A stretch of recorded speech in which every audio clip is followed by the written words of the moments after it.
Well, guys, since that we are halfway through this year and also halfway through this current decade, it is time for me to make a video that I have been very excited to make, and that is to share and discuss with you all my picks for my favorite movies of this current decade so far. But before I continue on, since that this is a best of the decades list so far, I had to change my wardrobe because it doesn't feel quite right to share my picture, my favorite movies of the decade, wearing something like this.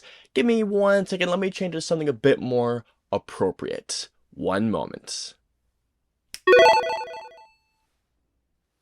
Now that is more like it. It is time for me to finally share with you all my current picks for my favorite movies of this current decade so far. I am fully well aware that when I make these videos that I tend to blabber on for a little bit, and I do apologize if that annoys some of you out there. But for those of you who are coming by my channel for the very first time, you guys don't know what I do over here, so I feel like I do need to talk about quite a few things. I am going between the years 2020 to 2024 because, man, if I were to choose movies from this year, it would be even harder to make this list, and this list would probably be not even coming out. So for those of you wondering, the movies I have on my list and my honorable mentions, which I'll get into in a few moments, the movies I have for this decade for my favorites are from the years 2020 to 2024, so I want you guys to know that. For every movie I'm going to be talking about, these are not going to be reviews of all the movies I have on this list, as I believe I do have reviews for everything I mentioned on this list. Just type in my name,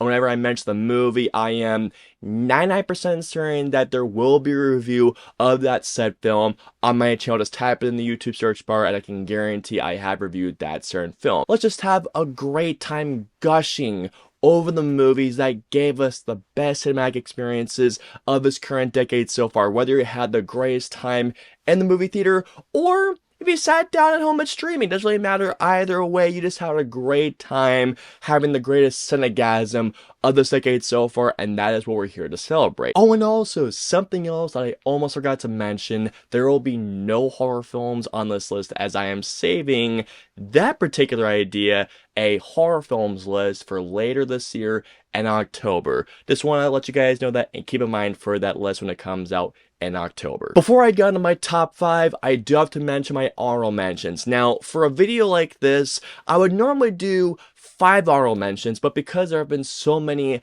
great movies this decade so far, I decided to have 10 honorable mentions. I went through my catalog of the reviews of the movies that I love this decade so far, and I couldn't just choose from 5, so I decided to go with 10. And by the way, these honorable mentions are in no particular order, but my honorable mentions are The Batman, Civil War, The Green Knight, Godzilla -1, Guillermo del Toro's Pinocchio, John Wick Chapter 4, Promising Young Woman, RRR, Spider-Man Across the Spider-Verse, and last but not least, Top Gun Maverick. Honorable mentions aside, it is time to get into my top 5 favorite movies of this current decade, starting with my number 5. So, in the words of Mills Lane from Celebrity Deathmatch, let's get it on! Number 5. Choosing my number 5 spot has never been this difficult. I decided to watch my number 5 just last night to see if I was confident to make this choice, and guys, I'm going to say this right now. Rewatching my number 5 spot, it reminded me of why I love this movie so much, so guys, here we go. Coming at number 5 spot is Dune Part 1. And here's a hot take for you all, and this might get me killed.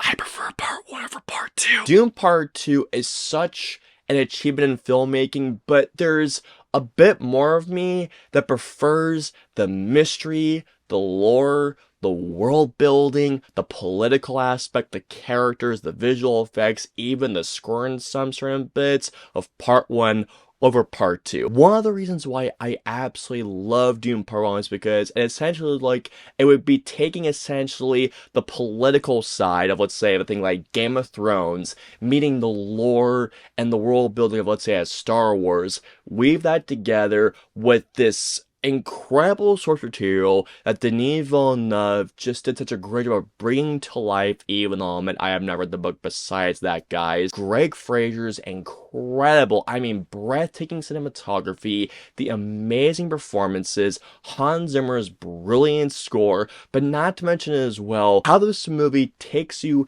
into this world of Arrakis and it leaves you wanting more by the film's end. Even though I love Dune Part 2, that movie is an absolutely incredible film, but I'm not going to, guys, when I say this, and like I just mentioned to you all, there's just something about Dune Part 1 that every time I see it, I just found myself getting and falling in love with the world of this movie compared to how I feel about Part 2, even though I absolutely love Part 2, and that is why it's my number 5.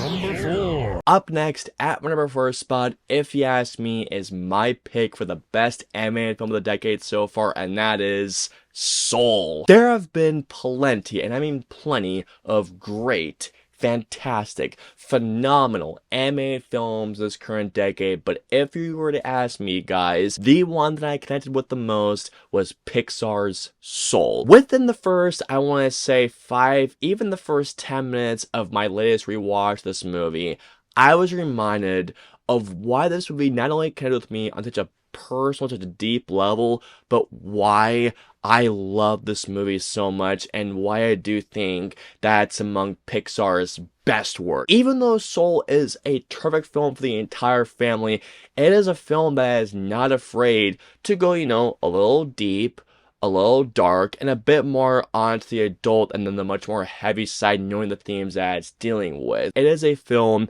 that really is following a character that is doing everything that he possibly can just to get back into the world of the living. However, in order to do so, because of a very untimely death, he must be a mentor to a person that doesn't see the point of living, but because of seeing life through his shoes, this person actually does see, wait, life is not only beautiful and wonderful, even though it can be full of some bumpy rides, some crappy incidents, but it's worth living, and it's something that's worth doing. Soul is just simply put an absolutely beautiful movie, and that is why it is my number 4.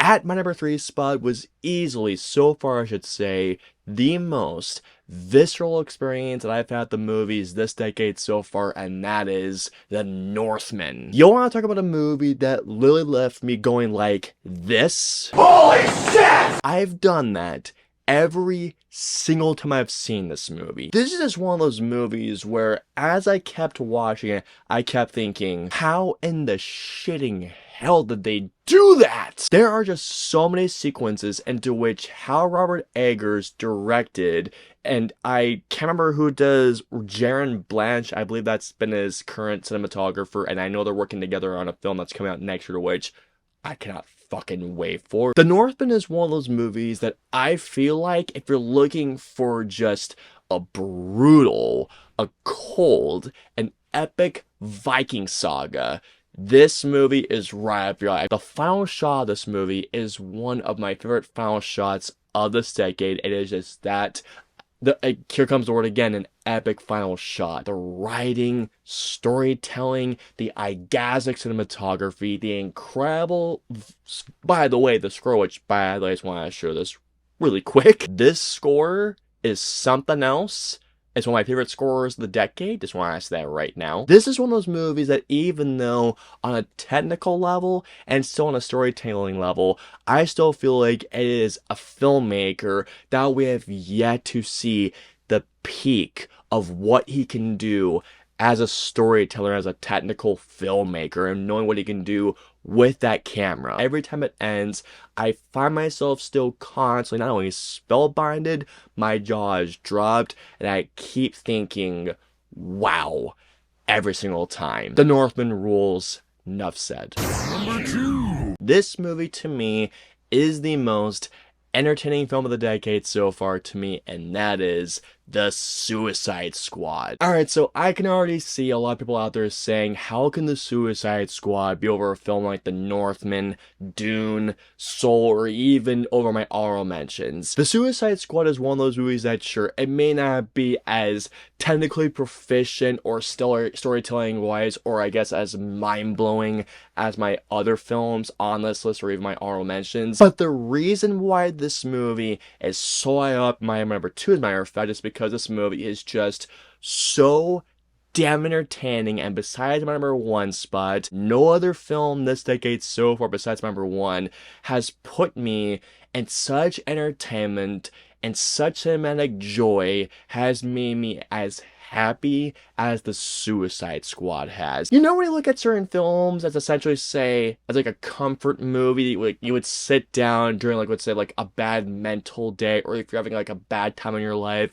and you just want to sit down and get lost in the magic of a movie. The Suicide Squad for me is one of those movies. This is one of those movies that I could just tell you all about how much it entertains me, about how just well written it is, how well directed it is, how much I absolutely love the visuals, why I not only love the soundtrack, but why John Murphy's score kicks so much ass. I love this movie. It's an absolutely incredible film. I think that what James Gunn and company did here is nothing short of spectacular. I freaking love the Suicide Squad, and for me, it's my number 2. It's number 1. Coming on to my number 1, my pick so far for my favorite film of this decade so far. And my pick might be a very, I guess you could say, basic pick, but guys, here's the thing. No other film this decade so far has given me the joy, the exhilaration, the cynicism, the rewatch value, just pretty much every positive adjective possible than my number 1, which is Oppenheimer. And again, I know that some may call this as a basic choice, but I can't help it, guys. I fucking love Oppenheimer. Every time I see this movie, which by the way, this is a 3-hour long film, but regardless, guys, every time I have seen this film, and I have seen this movie, by the way, multiple times, there is something new to discover in this movie. Whether it comes down to Christopher Nolan's impeccable directing choices, Hoyt van Hoyama, I apologize if I butcher your name, sir, his incredible, I mean breathtaking cinematography, not to mention as well, Ludwig Göransson's incredible score, all the performances from one of the greatest and arguably the biggest cast of all time. I mean, Cillian Murphy, Emily Blunt, Robert Downey Jr., Florence Pugh. I mean, that's just name a couple of them. Matt Damon, not to mention as well, Josh Hartnett, Alex Wolff. I mean, there are Gary Oldman, Kenneth Branagh. I mean, that's just to name a couple of the names in this, once again, this ginormous cast of a movie. Oppenheimer is a 3-hour long film, and this movie doesn't even feel close to the 3-hour mark. Like, it feels at the very most maybe 2 hours, maybe 2 hours and 10 minutes, because this editing, the editing for an Oppenheimer, is some of the best editing I have seen in a movie in a very long time. This is a guy that has constantly given us either very, very good films or classic after classic after classic. And by the way, he finally won the freaking Oscar for directing, to which, about damn time, that's all I'm gonna say about that. No one is a filmmaker that I feel like that every time that he constantly gives us a new all-time great, he is still pushing himself to give us another all-time great. Oppenheimer just blows my mind, pun intended, every single time that I see this movie. I fucking love Oppenheimer, guys, and that is why, at least to me, that is my favorite film so far of this current decade. And that, guys, is gonna wrap it up for my picks, my personal favorite movies of this current decade so far. And I'm also very curious to see what you guys think and what your favorite films this current decade so far, along with your honorable mentions. Let me know below. I hope you all enjoyed my picks for my favorite films of the decade so far. If so, please hit the like button, or if you dislike this video, hit the dislike button. If you guys want to see in my previous 2 videos, please click right there or right there. And of course, until my next review or video goes live, I will see you all next time.